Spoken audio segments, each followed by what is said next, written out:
අයිබෝන් සුබ දවසක්. කොරෝනා වසංගත තත්ත්වයෙන් මුළු ලෝකයේම අවධානය යොමු වෙලා තිබෙන්නේ ජීවිත ආරක්ෂා කරගන්නේ කොහොමද කියන කාරණය සම්බන්ධයෙන්. එහෙම බලනකොට ලංකාවේ තත්ත්වයත් මේ කාරණයටම සමානයි. අද අපි කතා කරන්නේ කොරෝනා තත්ත්වය පිළිබඳව නොවේ. කොරෝනා වසංගතයෙන් ලෝකයේම ලෙඩ වෙද්දී අපේ රටේ ආර්ථිකය ලෙඩ නොවී පවත්වා ගන්නේ කොහොමද යන කාරණය පිළිබඳවයි අද අපි සාකච්ඡා කරන්නේ. 1977 ඉඳලා මෙරට ක්‍රියාත්මක වන විධායක ජනාධිපති ක්‍රමය සම්බන්ධ දේශපාලන ප්‍රතිසංස්කරණවලදී අපේක්ෂා කරපු ආර්ථික මොඩලය උනේ ශක්තිමත් වෙළඳ ක්‍රමයක් සහිත රාජ්‍යයක්.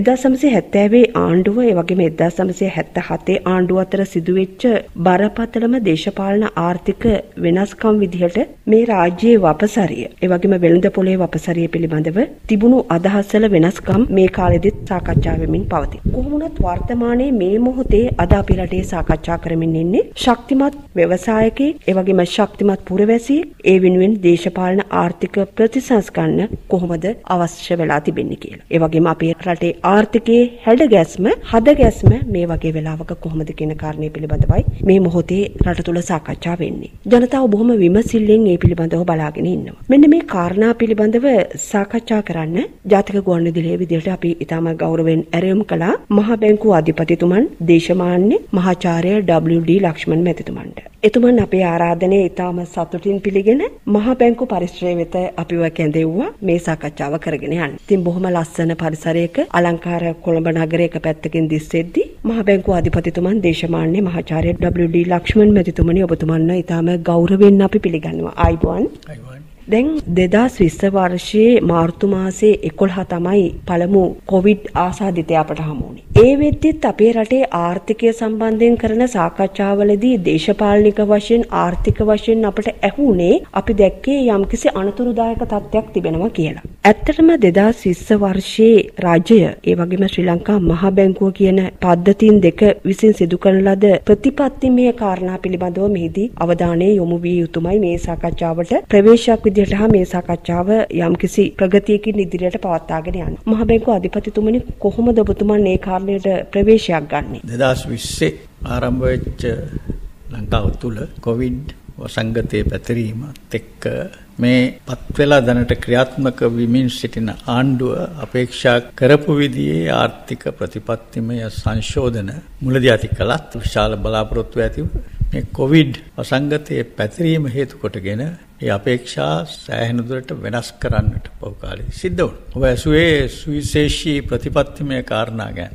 ඔව්. ඒ කාරණා සමහර ඒවා 2020 මාර්තු මාසෙන් පස්සේ කොවිඩ් තර්ජනය ඔස්සේ ඒට පිළියම් හැටියට ඉදිරිපත් කරපු කෙටි කාලීන අරමුණු අපේක්ෂා කරමින් නැති කරපු කාරණා. මොකද ඒ කාරණයට ඉස්සෙල්ලා මම යන්න කැමතියි ඔබේ ප්‍රශ්න ඇසීමේ ප්‍රවේශයේහි සඳහන් වෙච්ච විදිහේ දීර්ඝකාලීන අරමුණු ඇති කරන ලද ඇති කිරීමට මහන්සි ගන්නා ලද ප්‍රතිපත්තිමය වෙනස්කම් පිළිබඳ. ඒ දීර්ඝකාලීන ඒ ප්‍රතිපත්තිමය වෙනස්කම් අතරේ ඔබ සඳහන් කළා 1977 ඉඳලා නැතක් වනතුරු ක්‍රියාත්මක වෙච්ච විශේෂයෙන්ම 2019 කෙලවර වුණු ආණ්ඩුව විසින් ක්‍රියාත්මක කරන ලද ප්‍රතිපත්ති රාමුව ගැන ඔබ එක පැත්තකින් සඳහන් කළා. අනිත් පැත්තෙන් සඳහන් කළා 2019 ඒ ආණ්ඩුව පෙරලා මේ බලයටපත් වෙච්ච දැනට වර්තමාන ආණ්ඩුව අපේක්ෂා කරපු ප්‍රතිපත්තිමය වෙනස්කම් පිළිබඳ. ඒ ගැන කතා කරනවා නම් පළමුවෙන්ම සඳහන් කිරීමට තිබෙන්නේ අර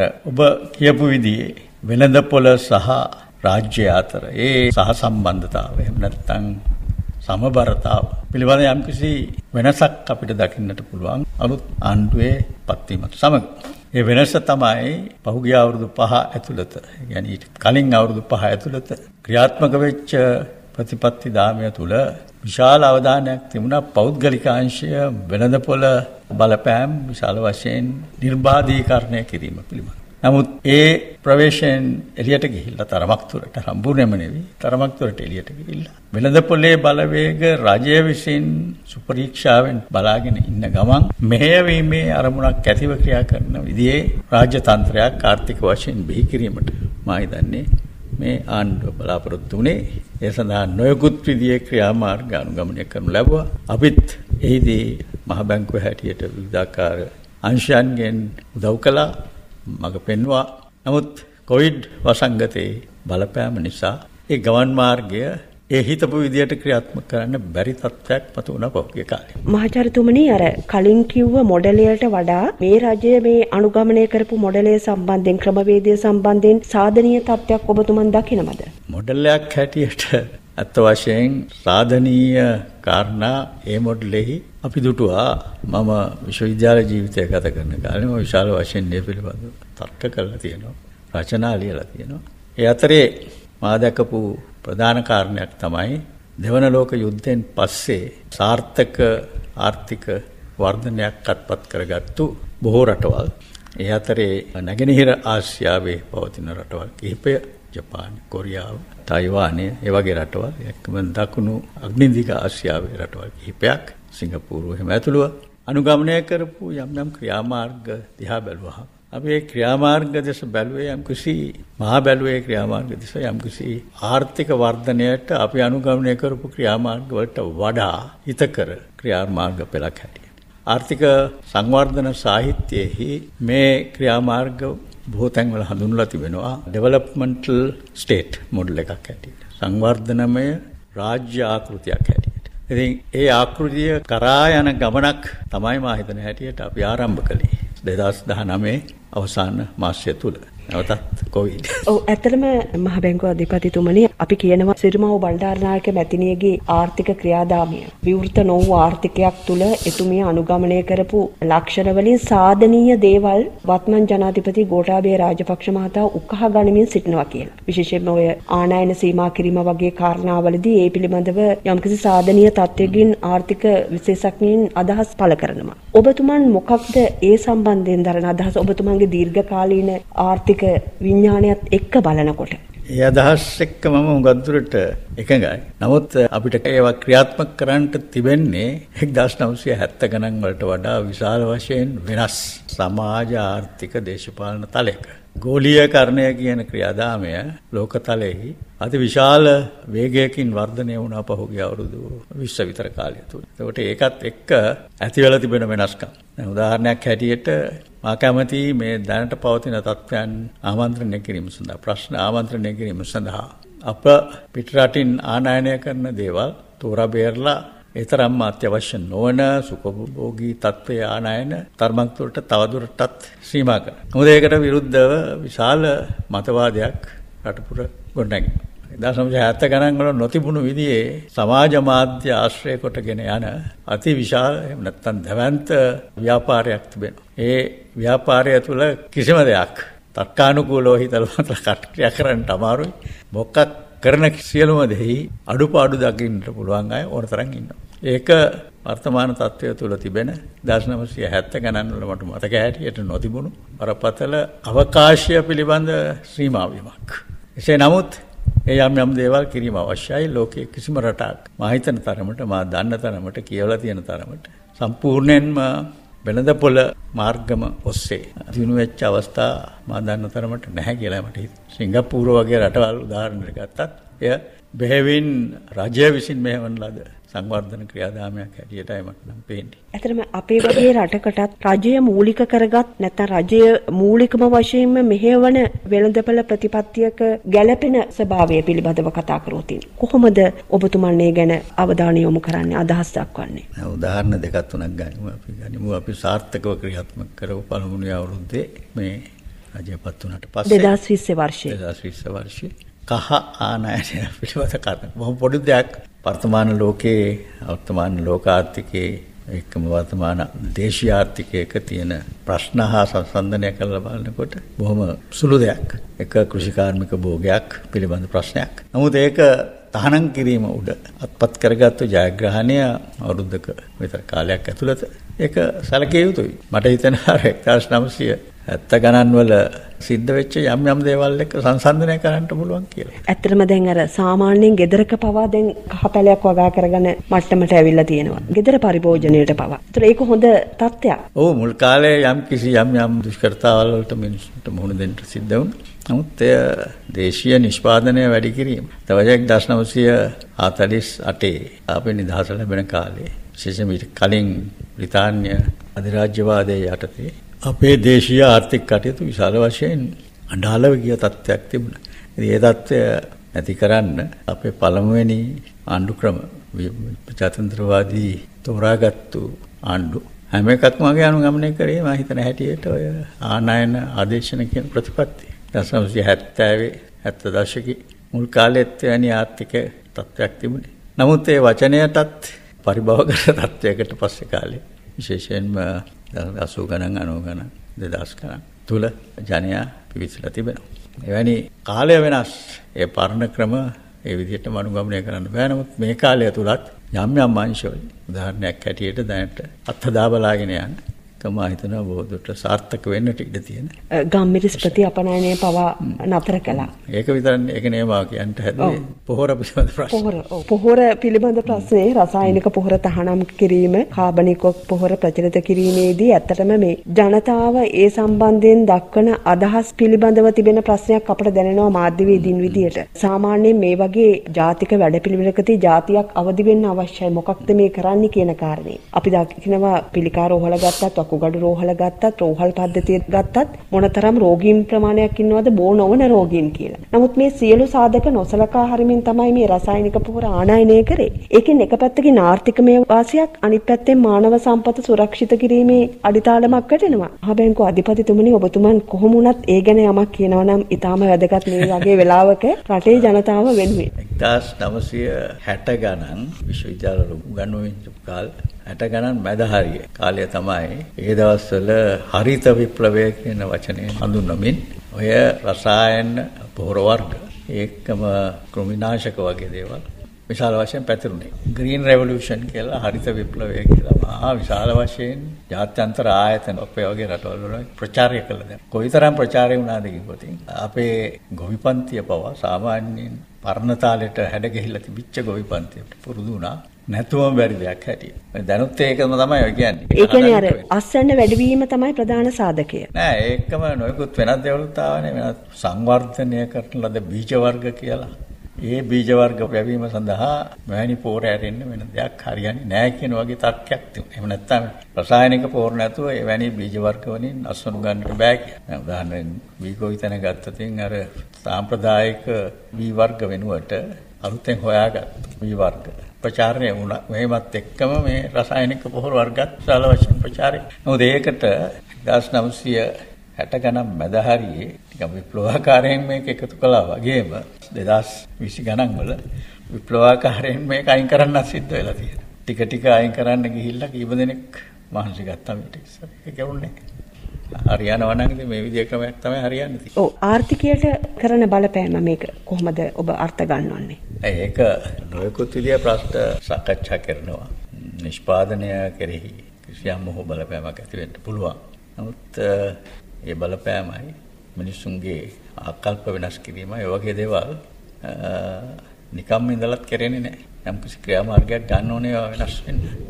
ඉතින් අපේක්ෂා කරන්නේ මේ යම් කිසි භෝගයක් ආනයනය කරන එක නවත්තලා අවුරුද්දක් ඇතුළත රටේ වගා කරලා ස්වයං පෝෂිත කරන්න පුළුවන් නම් ඒ වගේම මේ වගේ විශාල ක්‍රියාදාමයකුත් යම් කිසි ස්ථාවර ප්‍රතිපත්ති රාමුවක් යම් කිසි සෑහෙන ප්‍රමාණයක් කාලයක් තුල වැඩි දියුණු කරගත්තොත් ස්ථාවර කරගත්තා. මම හිතනවා අර මුල් කාලයේ ඇති වෙන අවාසිදායක තත්ත්වයන්, හානිකර තත්ත්වයන් යටපත් කරගෙන පහු කාලෙක අවුරුද්දකින් දෙකකින් නැවත අස්වනු ආදී දේවල් වලින් පරණ තත්ත්වයට එන්න පුළුවන් වෙයි කියලා මම හිතනවා. ඒ අතර වාරයේ ඇති වෙන ප්‍රශ්න විසඳන්න යම් ක්‍රියාමාර්ග ගැනීම අවශ්‍යයි. හොඳයි. අද අපි සුභාරතී සාකච්ඡාව ඔබ වෙත ගෙන එන්නේ මහා බැංකු පරිශ්‍රයේ සිට මහා බැංකු අධිපති දේශමාන්‍ය මහාචාර්ය WD ලක්ෂ්මන් මැතිතුමන් සමගින් ලක්දෙව් ස්වදේශීය සේවාව මේ ලක්මහුන්ගේ දීර්නාදයයි ලක්පුතුන්ගේ කිත්‍යසස් රාවයයි ලක්පුතුන්ගේ කිත්‍යසස් රාවයයි. හොඳයි. වසංගත තත්ත්වය පිළිබඳව කතා කරද්දී ඇත්තටම දැන් මේ ගෝලීය ආර්ථිකයේ පසුබෑමක් ඇති වුණා කියන කාරණය අපි දකිනවා. ඊට සමගාමීව අපගේ ආර්ථික අවපාතයක් පිළිබඳවත් අපි කතා කරනවා. ඇත්තටම ඔබතුමන් කොහොමද මෙන්න මේ තත්ත්වය විග්‍රහ කරන්නේ? ලෝකාර්ථිකයේ ඇතිවෙච්ච බලපෑම අපේ රටේ ආර්ථිකයටත් බලපෑම. එක පැත්තකින් අපිට අවශ්‍ය කරන දේවල් පිටරටින් ගෙන්වා ගැනීම සඳහා තිබිච්ච අවකාශයන් අඩුයි. ඒකම අපි නිෂ්පාදනය කරන දේවල් අපනයනය කිරීමට තියෙන අවකාශ අඩුයි. ඒ ආදී නොයෙකුත් විදිහේ හේතු නිසා ගෝලීය වශයෙන් ඇතිවෙච්ච අවපාත තත්ත්වය පැහැදිලිවම ලංකාවටත් බලපෑවා මේ කාලය තුල. ඉතින් එය විශාල වශයෙන් ගෝලීයකරණය වූ ලෝකයක් තුල මේක අනිවාර්යෙන් අපේක්ෂා කළ යුතු දෙයක්. අනිත් එක දැනට ජීවත් වෙන අය තම තමන්ගේ ජීවිත කාල තුල නොදැක්ක තරමේ දරුණු ජාත්‍යන්තර වශයෙන් පැතිර යන පැන්ඩමික් කියලා ඉංග්‍රීසියෙන් කියන ලෝක වසංගත තත්ත්වයක් මේක. සමහර අය මේක හඳුන්වනවා අවපාතයක් හැටියට ආර්ථික වශයෙන් 1920 කාලය තුල තිබුණු මහා පරිහානිය කියලා හඳුන්වන ඒ අත්දැකීම් පෙළට පස්සේ ආර්ථික වශයෙන් ඇති වෙච්ච දරුණුම අවපාත කාලයක් කියලා. ඒකම සමහර අය කියනවා මෙය මානව සංහතියට ඇති වෙච්ච පීඩාවන් දිහා බලනකොට දෙවන ලෝක යුද්ධයෙන් පස්සේ ඇති වෙච්ච ඛේදනීයම ඛේදවාචකයක් හැටියට. ඉතින් එවැනි තත්ත්වයක් තුළ අපේ රටත් කුඩා රටක් හැටියට මේ බලපෑම ඇතිවීම ස්වාභාවිකයි. ඉතින් අපෙත් 2020 වර්ෂය කෙලවර වන විට ඒකේ ඉහළ පහළ යා මේ වර්ෂය තුල සිද්ධ වුණ කාලීන වශයෙන් මාර්තු වෙනකන් එක විදියක තත්ත්වයක්. ඊට පස්සේ මාර්තු අප්‍රේල් මැයි වල ඔය වසංගතයේ විශාල වශයෙන් පැතිරිච්ච කාලේ ආයි මැයි වල පටන් ගත්තු ඒ වසංගතයේ ගොඩ ඇවිල්ලා ඉහළට යන තත්ත්වයක් ඊළඟට නැවතත් හතරවෙනි කාර්තුවේදී නැවතත් කොවිඩ් වල දෙවනි රැල්ල ආපු කාලයක්. ඉතින් ඔය ඔක්කොම උත්ස් පහත් වීම මැද්දේ දෙවන කාර්තුව තුල මාර්තු මාසයේ ඉඳලා ආර්ථිකය විශාල පසුබෑමකට ලක් වුණා. එක කාර්යයකට කොවිඩ් ප්‍රශ්නය නිසා අනිත් අතට කොවිඩ් ප්‍රශ්නයෙන් රට බේරා ගැනීම සඳහා ජන ජීවිත බේරා ගැනීම සඳහා ගත් ක්‍රියාමාර්ගවල හේතු වසා තැබීම වගේ දේවල් ක්‍රියාමාර්ගවල හේතු. එතකොට ඒ පසුබෑම යටපත් කරගෙන ඊළඟ කාර්යය තුන්වෙනි කාර්යය ජූනි ජූලි වගේ මාසවල අපි ආර්ථික පරණ තත්ත්වයට ආවා. යම් ආර්ථික විවෘත කිරීම සහ නැවතත් වර්ධන වේගය යන්නේ නිෂ්පාදන කටයුතු ඒවා දාලා වුණා හතරවනි කාර්යය. ඒ නිසා මුළු වර්ෂ සමස්තයක් හැටියට ගත්තාම අපේ රටේ ඉතිහාසයේ අපි දන්නේ සංඛ්‍යාලයකන තියෙන කාලය තුල ජල ජාතික නිෂ්පාදිතයෙහි දේශීය නිෂ්පාදිතයෙහි මේ තරම් විශාල පහළ වැටීමක් ඇති වෙච්ච පළවෙනි අවුරුද්ද වර්ෂයටම 3.6කින් පරිහානියටපත් වුණා කියලා රජයේ සංඛ්‍යාලයකන වලින් පෙන්වුම් කරනවා. ඉතින් ඒක අනිකුත් රටවල් සමහර වෙලාවට සමහර රටවල් මීට වඩා සංකෝචනයටපත්. ඒක අපේක්ෂා කරපු දෙයක්. නමුත් අපි බලාපොරොත්තු වෙනවා දැන් ගත කරන වර්ෂය තුල අපි අර එක්තරා සමබරතාවක් ආරක්ෂා කරන්න බලාපොරොත්තු වෙන නිසා කරගෙන යන නිසා සම්පූර්ණයෙන්ම වහන්නේ සීමා සහිත සංචාරණ සීමා ඇති කරනවා. ඊළඟට සංචාර සීමා ඇති කරන වෙලාවල් වල සම්පූර්ණයෙන්ම ආයතන වහලා දාලා ගමනාගමනය සම්පූර්ණයෙන්ම නතර කළා. ආර්ථික කටයුතු සම්පූර්ණයෙන්ම හිටවීමක් කරන්නෙත් නැහැ. ඒ වගේ සමබර ක්‍රමයකට දෙක අතර. මෙතන තියෙන ප්‍රශ්නය කොවිඩ් පාලනයකින්තරව පැතිරෙන්නට ඉඩ දුන්නොත් එය මිනිස් ජීවිතවලට තර්ජනයක්. අනිත් අතට ඒක පාලනය කිරීම සඳහා සම්පූර්ණයෙන්ම රටවල් දැම්මොත් ඒක ජීවන වෘත්තීන්ට ජීවිකාවට මිනිස්සුන්ගේ තර්ජනයක්. අසාව නැතිනවා ආදායම් නැතිවෙන ආදි වශයෙන්. දැන් මේ හදන්නේ අපි ওই දෙකම ආරක්ෂා කරගෙන යම් තරමක ආර්ථික පසුබෑමක් එන්න පුළුවන්. නමුත් අර පහුගිය අවුරුද්ද වගේ පහළයාමක් වෙන එකක් නැහැ කියලා. උදාහරණයකට 2020 ඔක්තෝබර් නොවැම්බර් මාසවල අපි පුරෝකථනය කළේ 2021 වර්ෂයේ ආර්ථික වෘද්ධිය 6% දක්වා නැගී කියලා. මොකද කලින් අවුරුද්ද 15 මට්ටමකින් පටන් ගැනීමේ බලපෑමක් තියෙන නිසා. නමුත් දැන් අපි කල්පනා කරන්නේ ඒක ටිකක් 15 මට්ටමකින් තමයි අපි අපේක්ෂා කරන්නේ. ඒත් අපි හිතනවා 4.5ක් ප්‍රතිශතයකින් වෘද්ධිය මේ අවුරුද්දේ ඇති වෙයි. හොඳයි. දැන් අර ඔබතුමන් කලින් කිව්ව කාරණය කොවිඩ් වසංගතය මානව සංහතිය මොනතරම් ඛේදවාචකයකට ලක් කරාද කියන කාරණේදී අර පීඩාවටපත් වූ අපේ රටේ ජනපාර්ශ්ව පිළිබඳව සාකච්ඡා කළ යුතුමයි. ශ්‍රී ලංකා මහ බැංකුව පහුගිය කාලේ රාජ්‍ය බැංකු පද්ධතියට උපදෙස් ලබා දීලා තිබුණා. මේ පීඩාවටපත් වූ පාර්ශ්ව යම්කිසි ආකාරයකින් සමනය කළ අයගේ ආර්ථික අභිවෘද්ධිය උදෙසා ක්‍රියාමාර්ග ගන්න කියලා. දැන් ඇත්තටම මේ ශ්‍රී ලංකා මහ බැංකුව කොහොමද හඳුනගෙන තිබෙන්නේ මේ පාර්ශ්ව මොනවාද යන්න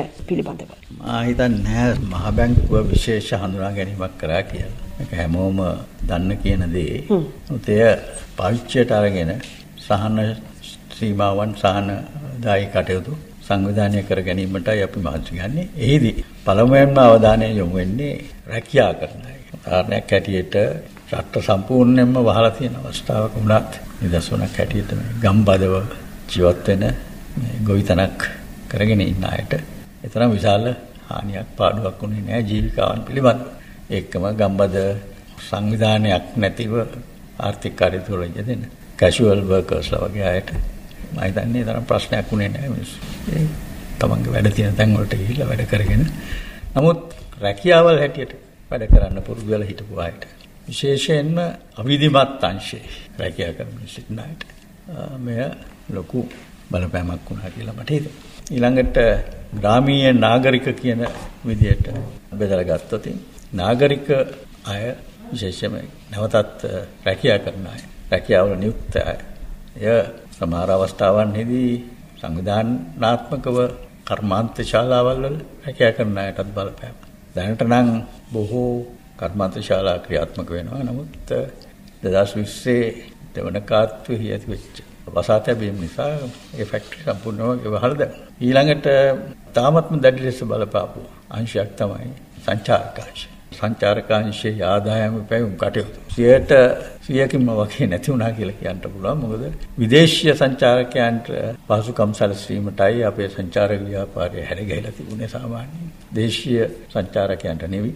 එවැනි තත්ත්වයක් යටතේ විදේශීය සංචාරකයන් නැවතුණු දවසේ ඉඳලා අවුරුද්දේ මාර්තු මාසයේ ඉඳලා අද වෙනතුරු සංචාරක ව්‍යාපාරය යම්කිසි අවම ප්‍රතිශතයකින් ඔබට ඉහළ නංවන්න තාම අපිට බැරි. එය විශාල වශයෙන් බලපාන ප්‍රශ්නයක්.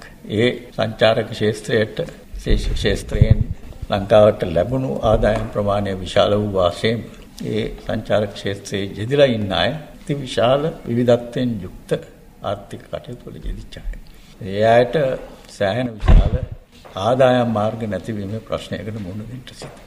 එය විශේෂයෙන් සඳහන් කරන්න ඕන අපේ තවත් මෙහිදී අවධානය යොමු කළ යුතු කාරණයක් සාමාන්‍ය කරුණක් තිබෙනවා. අපි සාමාන්‍යයෙන් කල්පනා කරනවා සමාජයේ එක්තරා දරිද්‍රතා සීමාවක් තියෙනවා. සමහර වෙලාවට ඔබ දරිද්‍රතා රේඛාව කියලා තියෙනවා ඉංග්‍රීසියෙන් කෙලින්ම පරිවර්තනය කළා. poverty line කියන එක. එතකොට ඒ සීමාවේ නුදුරේ ඉන්න අය. ඉහළින් නමුත් ඒ සීමාවේ නුදුරේ ඉන්න විශාල ප්‍රමාණයක් ඉන්නවා. එයාට මේ වගේ අවස්ථාවල විශාල හානි සිදුවෙනවා. මොකද ඒ අය වැටෙනවා අර දරිද්‍රතා සීමාවෙන් පහළට. අර poverty line කියන එකේදී සංඛ්‍යාත්මකව ඒ ගැන පැහැදිලි කිරීමක් කරන්න පුළුවන්ද ඔබතුමන්ට? දැන් උදාහරණයක් හැටියට ගත්තොත් යම්කිසි ආදායම් මට්ටමක් poverty line එක හැටියට ගත්තොත් ඒ ආදායම් මට්ටමට චුට්ටක් ඉහළ ඉන්න අය. දැන් උදාහරණයකට ගත්තොත් 5000ක් නම් ඒ ආදායම් මට්ටම 5000ක් පොඩ්ඩක් ඉහළ.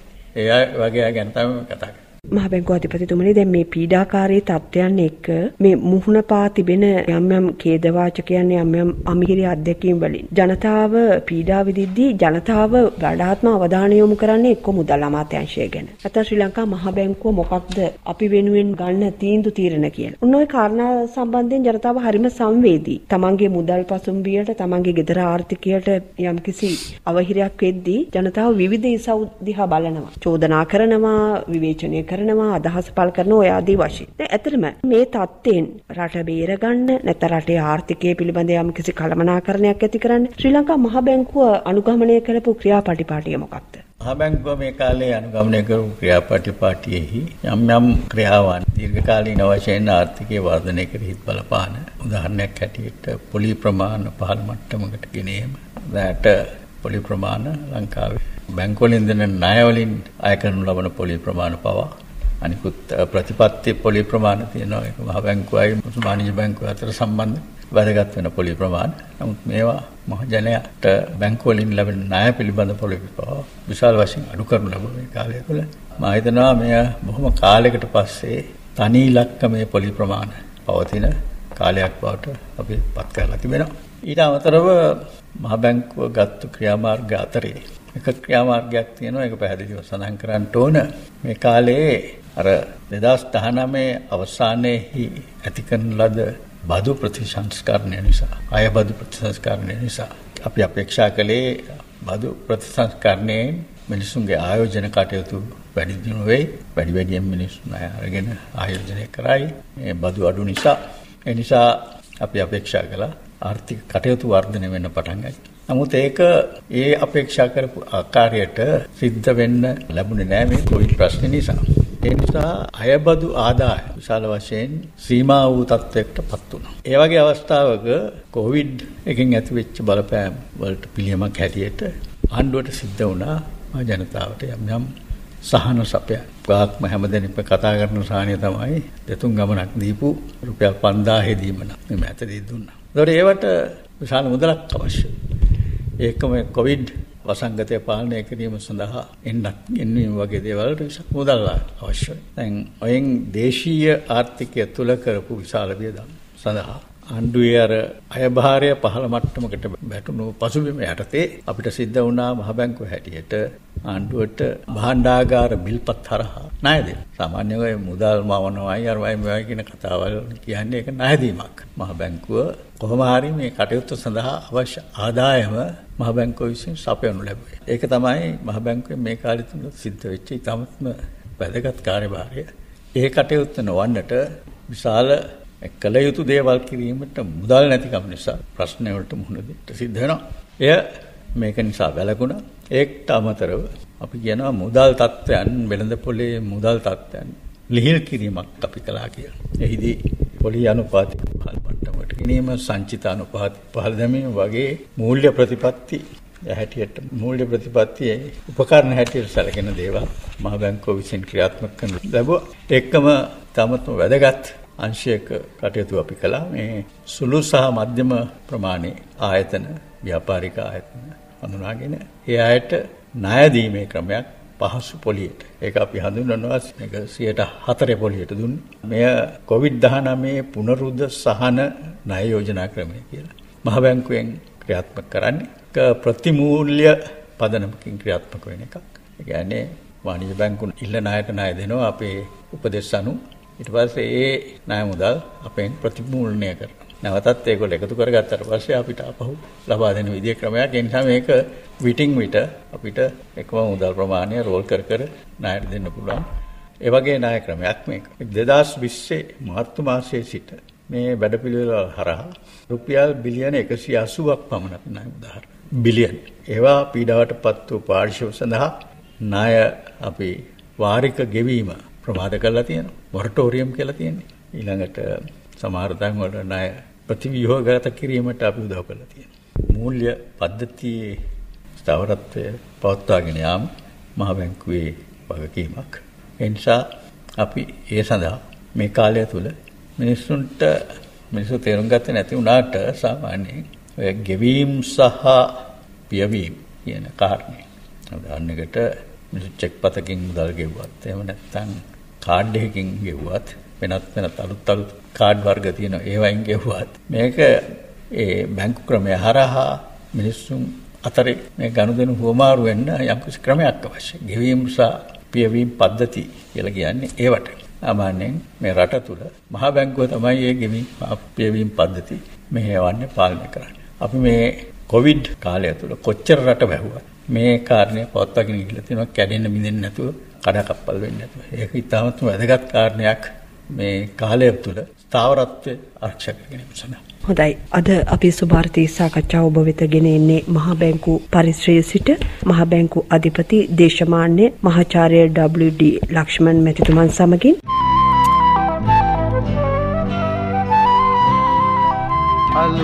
අලුත් සිතුවිලි වපුරා අලුත් අදහස් අස්වතුරන ස්වදේශීය සේවයයි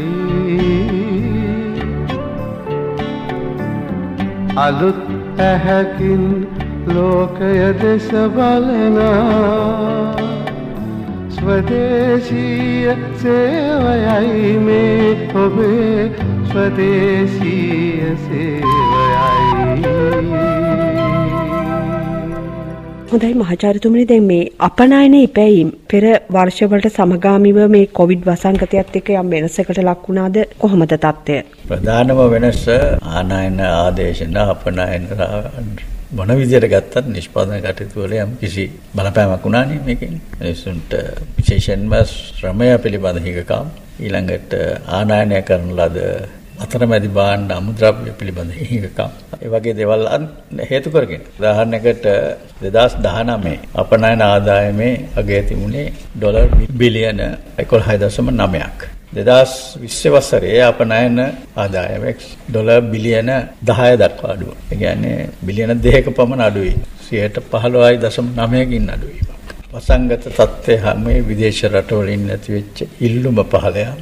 භාණ්ඩ ප්‍රවාහන හා සැපයුම් ජාලයන්ට බාධා පැමිණීම. අනෙක් රටවල් වසංගත මර්ධනය සඳහා ගත් ක්‍රියාමාර්ග හමුවේ අපනයන සඳහා අවශ්‍ය යෙදවුම් ආනයනය සම්බන්ධයෙන් ගැටලු ඇති වී යන මිල ගණන් අහිතකර ලෙස වෙනස් වීම. මේ වගේ අපනයන ආදායම් වල අඩුවීමට හේතු වන 2021 අපේ ළඟ දැනට තියෙන තත්ත්වයන් අනුව තරමක සාධාරණ මට්ටමකින් අපනයන යනවා 2020ට නම් වඩා වැඩි පැහැදිලිව 2019 කිට්ටුවට යනවා 2021 සමස්තයක් හැටියට ගත්තාම අපි නිකම් ප්‍රෝකතනය කරන්නේ ඩොලර් බිලියන 10යි 11යි අතර අපනයන වටිනාකමක් අපිට ලබා ගන්න පුළුවන්. ඒ වටිනාකම පිළිබඳ නිෂ්පාදනය පිළිබඳ මේ පැත්ත. ඒකම යම් යම් වෙනස්කම් සිද්ධ වුණා මේ ආනයන ව්‍යුහය පිළිබඳ භාණ්ඩ ව්‍යුහය.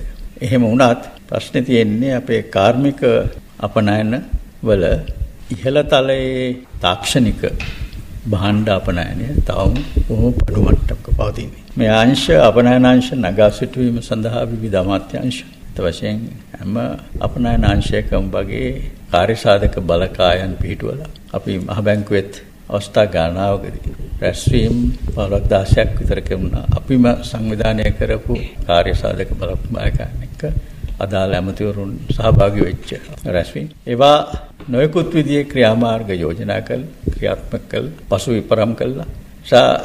මේ පිළිබඳව සෑහෙන උනන්දුවක් COVID-19 බලපෑම තිබුණත් මේ අපනයන වර්ධනය කර ගැනීම සඳහා විශාල උනන්දුවක් රට පුරාම පවතිනවා. හැම අමාත්‍යාංශයක්ම වගේ මහ බැංකුව ඇතුළු අනිකුත් බැංකු ක්‍රමයේ ආයතන මේ සඳහා විශාල දායක වීමක් කරනවා අපනයන වර්ධනය කිරීම සඳහා. මම හිතනවා මේ තියෙන තත්ත්වයන් යටතේ උනන්දුව යටතේ අපනයන පිළිබඳ වර්ධනය ලංකාව පෙර තිබුණාට වඩා හොඳ තත්ත්වයකටපත් වෙයි. මේ කොවිඩ් ප්‍රශ්නය තරමක් හෝ සහනදායී තත්ත්වයකට පත් වුණාම බොහෝ දෙනෙක් කියන්නේ කොවිඩ් සම්පූර්ණයෙන්ම නැති තත්ත්වයක් ගැන හිතන්න අමාරුයි ඉස්සරහට. නමුත් කොවිඩ් සමග ජීවත් වීමේ තත්ත්වයක් ගැන හිතන්න කියනවා. එහෙම හිතුවොත් මේ යම් කිසි සමනය වීමක්, පැතිරීමේ අඩුවීමක් විශේෂයෙන්ම එන්නත් කරණය හමුවේ ඉක්මනින් සිදු කරගන්න පුළුවන් වෙයි කියලා අපි හිතනවා. එහෙම වුණාම අපනයන පිළිබඳ තත්ත්වය තාමත්ම සුබවාදී විදියට බලන්නට පුළුවන්. විශේෂයෙන්ම කොළඹ වරාය නගර ව්‍යාපෘතිය වගේ දේවල් උත්පදනම් කරගෙන අපේ රටේ මෙතෙක්කල් විශාල වශයෙන් දිරිගන්වා ගන්නට බැරි වෙච්ච ඍජු විදේශීය ආයෝජන විශාල වශයෙන් මේ කාලය තුල ඉදිරි අවුරුදු වල වර්ධනය වෙයි. ඒ අනුව භාණ්ඩ හා සේවා අපනයන විශාල වශයෙන් වර්ධනය වෙයි කියන අපේක්ෂාව අපේ සිත් තුළ තිබෙනවා. හොඳයි. අද අපි සුභාරතී සාකච්ඡාව ඔබ වෙත ගෙන එන්නේ මහා බැංකු පරිශ්‍රයේ සිට මහා බැංකු අධිපති දේශමාන්‍ය මහාචාර්ය WD ලක්ෂ්මන් මැතිතුමන් සමගින්. අතරම ඔබතුමන් කිව්වා වගේ වරාය නගරය ඉදිවෙන හැටි ඔබතුමන්ගේ මේ මහා බැංකු පරිශ්‍රයේ 15 වෙනි මහලට බොහොම කදිමට පෙනෙනවා. තව ටික දවසකින් මහ ජනතාවටත් මේ වරාය නගරය දැක බලා ගැනීමේ අවස්ථාව උදා කරන්න පහසුකම් සලසලා තිබෙනවා. ඉතින් අපිට පුළුවන් මේ දියුණුවෙන් පවතින නගරයක් දැක බලා ගන්නට ඉදිරියේදී ඒ බලාපොරොත්තුත් එක්ක තමයි මේ දිනවල බොහෝ දෙනෙක් කතා බහ කරන්නේ වරාය නගරය සම්බන්ධයෙන්. දැන් අපි කිව්වා මේ කොරෝනා වසංගතයත් එක්ක මේ රටේ ආර්ථිකය යම්කිසි මන්දගාමී තත්යකට පත් වුණා කියලා. ඒ වගේ වෙලාවක රාජ්‍ය මූල්‍ය ප්‍රතිපත්තිය දිහා කොහොමද බලන්නේ ශ්‍රී ලංකා මහ බැංකුව විදිහට? ඔය ප්‍රශ්නය දිහා බලනකොට මට මේ ආර්ථික විද්‍යාව උගන්වපු කෙනෙක් හැටියට අවධානය යොමු වෙනවා මම කලින් සඳහන් කරපු ඇතිවෙච්ච ලෝක මහා පරිහානි කාලය. දැන් ඒ කාලේනට ඉස්සෙල්ලා ආර්ථික විද්‍යාවේ විග්‍රහ ක්‍රම හතරේ තිබිච්ච එක විග්‍රහයක් තමයි අයවැය ලේඛන ප්‍රතිපත්තිය සමබරව තියෙන්න ඕනේ කියන අයවැය සමානව තියෙන්න ඕනේ. මූල්‍ය ප්‍රතිපත්ති පොලි ප්‍රමාණ ආදී දේවල් වෙළඳපොළට අනුව තීරණය වෙන්නට ඉඩ අරින්න ඕනේ. එවැනි මතවාදයක්. ඒ මතවාදයේ ඔස්සේ මහා පරිහානි කාලය තුල කිසිසේත්ම රජයේ ෆිස්කල් ක්‍රියාදාමයන් හරහා වූ මූල්‍ය ප්‍රතිපත්ති හරහා වූ මේ ප්‍රශ්නය විසඳන්නට මැදිහත් වීමක් වුණේ නැහැ ඒ කාලේ ලොකු රටවල් වල ආණ්ඩු සහ මහ බැංකු. ඒ නිසා එකකින් ඇති වෙච්ච ප්‍රතිවිපාකය අති ඛේදනීයයි. දැනටත් සමහර විට ඔබට දකින්නට ලැබිලා ඇති ඉතින් විට දකින්නට තිබෙනවා පින්තූර. ඒ දවස්වල ආහාර නැතිකම නිසා, රැකියාවල් නැතිවීම, ආහාර නැති මේ වගේ ප්‍රශ්න නිසා විශාල පෝලිං වල මිනිස්සුන්ට රැකියාව සඳහා බලාගෙන ඉන්න සඳහා ආහාර ද්‍රව්‍ය සඳහා විශාල පෝලිං වල ඉන්න සිද්ධ. දැන් අපි මූල්‍ය ප්‍රතිපත්තිය, ෆිස්කල් ප්‍රතිපත්තිය දැස බලන්නේ ඊට වඩා වෙනස් ආකාරයකට ආර්ථික ක්‍රමයක මෙවැනි අවපාතයක් වෙන්නට අපි ඉඳ තියන්නේ කොයි රටක්වත්. එහිදී මැදිහත් වීමක් කරනවා. දැන් මේ මැදිහත් වීම ෆිස්කල් ප්‍රතිපත්ති සම්බන්ධයෙන් අර සමබර අයවැය ප්‍රතිපත්තියකින් ඇතර ගිහිල්ලා මේ කාරණා ඇත්තටම මුලින්ම න්‍යායිකව වර්ධනය කරන්නේ 1930 ගණන් වල. සමහර විට ඔබ අහලා ඇති ජෝන් මේනාඩ් කේන්ස් කියලා ලේඛකයෙකු විසින් ඉදිරිපත් කරන ලද අදහස් මාලාවක් පදනම් කරගෙන ආර්ථිකයක් පහළ මට්ටමකට ඒක පරිහානි තත්වයකට එනකොට රාජ්‍ය මැදිහත් වෙලා රාජ්‍යයට ලැබෙන බදු ආදායම් වලට වඩා වැඩි ප්‍රමාණයක් හිග අයවැලේකන ඔස්සේ වියදම් කළා මේ මිනිස්සුන්ට සහන සපයන්නට ඕන අමතර වැඩිපුර ඉල්ලුමක් ඇති කරන්නට ඕන. يعني සමස්ත ඉල්ලුම. ඒ මතවාදයේ පිළිබඳ විවේචන තියෙනවා. නමුත් දැනට වුණත් ඒ ක්‍රමයේ යටතේ තමයි අපි පහුගිය කාලේ ක්‍රියා කළේ.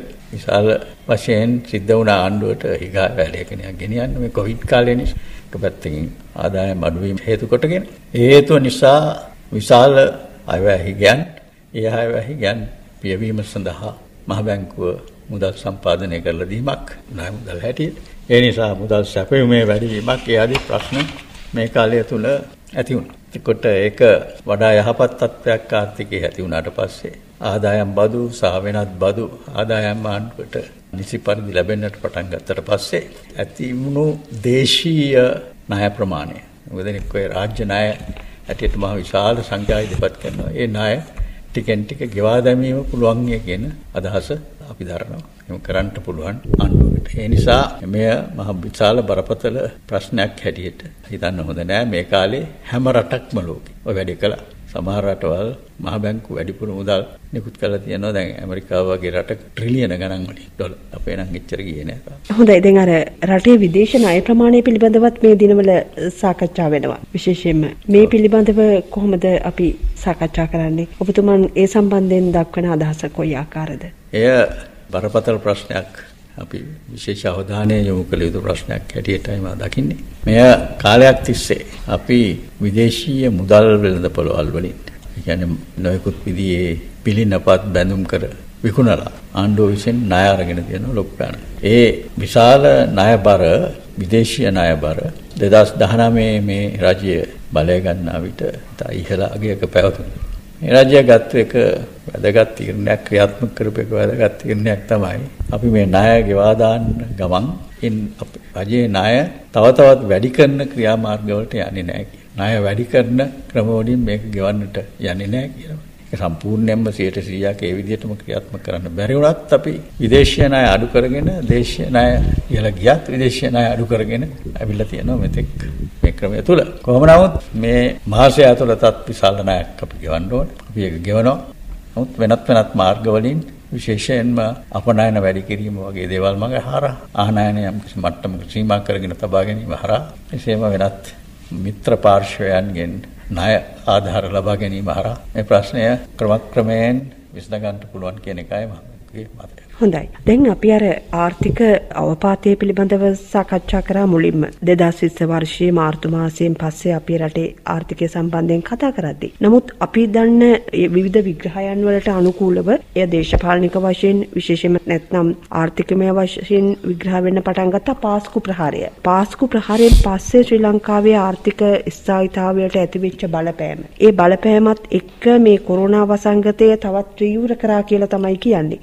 මොකක්ද ඔබතුමාගේ අදහසේ සම්බන්ධයෙන්? සාමාන්‍ය වශයෙන් මම මේ අදහස පිළිගන්නත් පුළුවන්. නමුත් සැකසිත තැනුත් තියෙනවා. උදාහරණයක් ඇටියට පාස්කු ප්‍රහාරය සිද්ධ වුණේ අප්‍රේල් මාසයේ.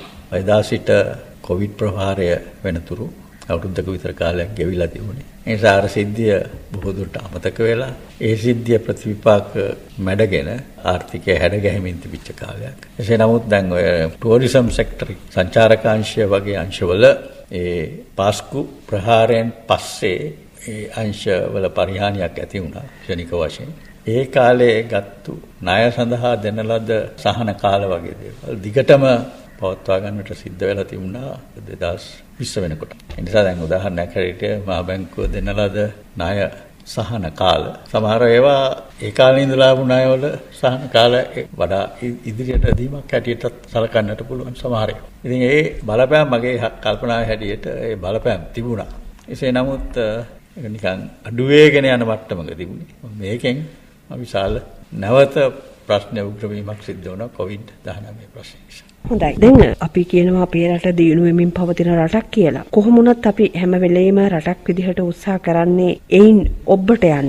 සංවර්ධිත රටක තියෙන උපාය මාර්ග අත්පත් කරගන්න තමයි අපේ හීනේ වෙලා තියෙන්නේ. කොහොමද දැන් අපේ වගේ රටක ආර්ථික දියුණුවක් අත්පත් කරගන්න තමයි අපි හැම වෙලාවෙම මේ විවිධ උපක්‍රම පාවිච්චි කරන්නේ. ආනයන සීමා කරනවා, අපනයන වැඩි දියුණු කරනවා, ඔය ආදී වශයෙන්. මොකක්ද ඔබතුමාගේ ආර්ථික විග්‍රහය මේ අනුගමනය කළ යුතු උපාය මාර්ග ආර්ථික දියුණුව වෙනුවෙන් අපේ රටේ? මෙවැනි තනතුරක සේවය කරන කෙනෙක් හැටියට ඔය ප්‍රශ්නයට මට විශ්වවිද්‍යාලයේ වල වැඩ කරන හිටපු කාලේ කතා කරපු විදිහට කතා කරන්න පුළුවන් කමක් නැහැ.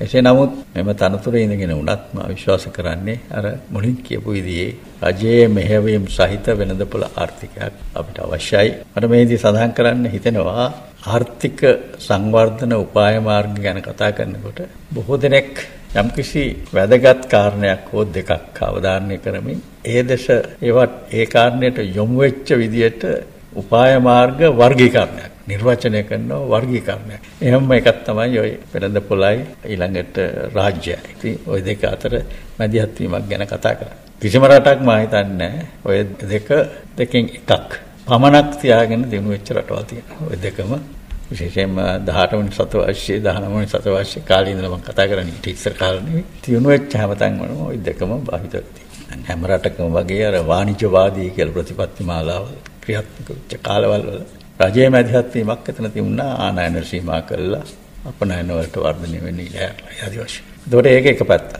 තවත් සමහර වෙලාවට ආනයන අපනයන දෙක අවධාරණය කරලා සමහරු කියනවා සමහර ආර්ථික ප්‍රතිපත්ති ආනයන ආදේශන ප්‍රතිපත්ති පත් ඒවා අපන අභිමුඛ ප්‍රතිපත්ති. එහෙම කතා කරන්නත් බැරිද? ඒකත් බොහොමත් ඒකත් හැම රටකම ආනයන සීමා කිරීමකුත් තියෙනවා අපනයන වර්ධනය කිරීමකුත් තියෙනවා. ඉතින් ඔය වගේ පටු විදියට ප්‍රශ්න දිහා බලන්නේ නැතුව මම හිතනවා අර රාජ්‍යයේ යම් යම් මැදිහත් වීමක් සහිතව පවතින ආර්ථික උපාය මාර්ගයන් භාවිත කරමින් රට සංවර්ධනය කිරීම සඳහා ක්‍රියාත්මක වෙන්නට පුළුවන් තෝරාගත්තු ප්‍රජාතන්ත්‍රවාදීව තෝරාගත්තු අණ්ඩුවකට. ප්‍රශ්නේ තියෙන්නේ වැදගත්කම තියෙන්නේ මොන ප්‍රතිපත්තියක් ගත්තත් ඒක කාලයක් තිස්සේ ස්ථාවරව පවත්වාගෙන යන්නේ. එතන තමයි ලංකාව මුහුණ දීපු ප්‍රශ්නය. ආණ්ඩු අපි පුරුදු වෙලා හිටියා 5න් 5ට වෙනස් වෙන ආණ්ඩු. පස්සේ අපි ඉතින් හිතන්න පටන් ගත්තා 10න් 10 වෙනස් වෙන ආණ්ඩු කියලා. බොහෝ වෙලාවල් වලට පුද්ගලයා වෙනස් වුණත් එකම පක්ෂයක් බලයේ ඉඳලා ඒත් ප්‍රතිපත්ති වෙනස් වෙන තත්ත්වයක් ලංකාවේ තිබුණා. එහෙම නෙවෙයි දැන් ජපානය වගේ රටක් ගත්තා. දෙවන ලෝක යුද්ධයෙන් පස්සේ විශාලම වේගෙන් වර්ධනය වෙච්ච රට. ඒ රටේ එක පක්ෂයක් ලිබරල් ඩෙමොක්‍රැටික් පාර්ටි එක LDP එක අවුරුදු 20 ගාණක් එක දිගට පාලනය කළා තමයි යුද්ධයෙන් පරාජය වෙලා විනාශ වෙච්ච රටක් හැටියට 1945 දී 1965 වෙනකොට ඒ රට සංවර්ධිත රටක් බවට පත් වුණා. අවුරුදු එක පරම්පරාවක් තුළ අවුරුදු 20ක් 25ක් සම්පූර්ණයෙන්ම වෙනස් වෙච්ච රට. ඒ ආකෘතියම තමයි කොරියාව වගේ රටවල්. සිංගප්පූරුව ගැනත් අපි කතා කරනකොට අපි කියනවනේ නිතර අපේ රට 1950 හිටිය සිංගප්පූරුව මට්ටමේ. සමහර වෙලාවට කියනවා සිංගප්පූරුව අපිට 15 මට්ටමේ. ඔය එකමම කියනවා 1940 ගණන් වල ජපානයේ හිටියෙත් අපේ මට්ටමේ. ඒක උනත් කතා කරන්න තොරතුරු තියෙනවා. නමුත් අපිට අර වගේ දීර්ඝ කාලයක් එක දිගට එකම ආකාරයේ ප්‍රතිපත්තියක් අනුගමනය කරන්න බැරි වුණා. ඒකයි මම හිතන හැටියට විශාලම ප්‍රශ්නේ. හොඳයි. අද අපි සුභාර්ථී සාකච්ඡාව ඔබ වෙත ගෙන එන්නේ මහා බැංකු පරිශ්‍රයේ සිට මහා බැංකු අධිපති දේශමාන්‍ය මහාචාර්ය WD ලක්ෂ්මන් මැතිතුමන් සමගින් නිවා